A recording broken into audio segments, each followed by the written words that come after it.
கர்த்தரும் அருமை இரட்சகருமாயிருக்கிற இயேசு கிறிஸ்துவின் ஈடு இணையில்லா நாமத்தில் உங்கள் யாவருக்கும் என் அன்பின் வாழ்த்துக்களையும் ஸ்தோத்திரங்களையும் இந்த அருமையான வேளையிலே நான் தெரிவித்துக் கொள்கிறேன்.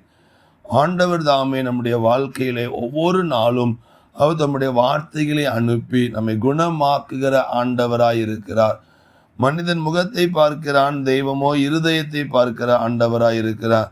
இந்த நாளிலும் உங்கள் இக்கட்டான இந்த சூழ்நிலையிலிருந்து அவர் உங்களை விடுவிக்கிற ஆண்டவராயிருக்கிறார்.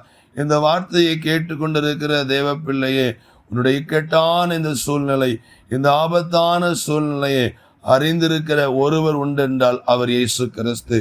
ஒரு மனிதனுடைய ஆபத்து, ஒரு மனிதனுடைய இக்கட்டான சூழ்நிலைகளை அறிந்து அவனுக்கு உதவி செய்கிற ஒரே ஒரு தெய்வம் இயேசு.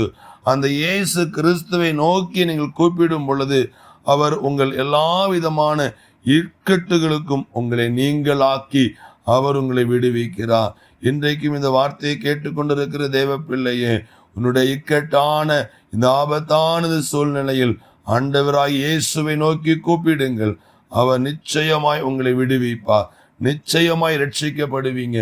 நிச்சயமாய் நீங்கள் தப்புவிக்கப்படுவீங்க. இயேசு கிறிஸ்துவை உண்மையாய் நோக்கி கூப்பிடுங்க. அவர் இறங்கி வந்து அவர் உங்களை விடுவித்து அவர் உங்களை காத்து கொள்வார். நல்ல தகப்பனே, இந்த நல்ல வார்த்தைகளுக்கே ஸ்தோத்திரம் ஆண்டவரே.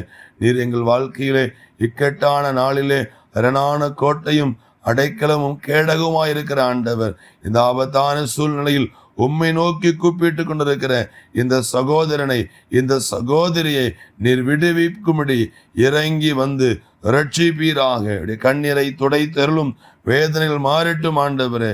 இந்த இக்கட்டான சூழ்நிலையில் இருந்து பிள்ளைகளை விடுவித்து காத்துக்கொள்ளும்.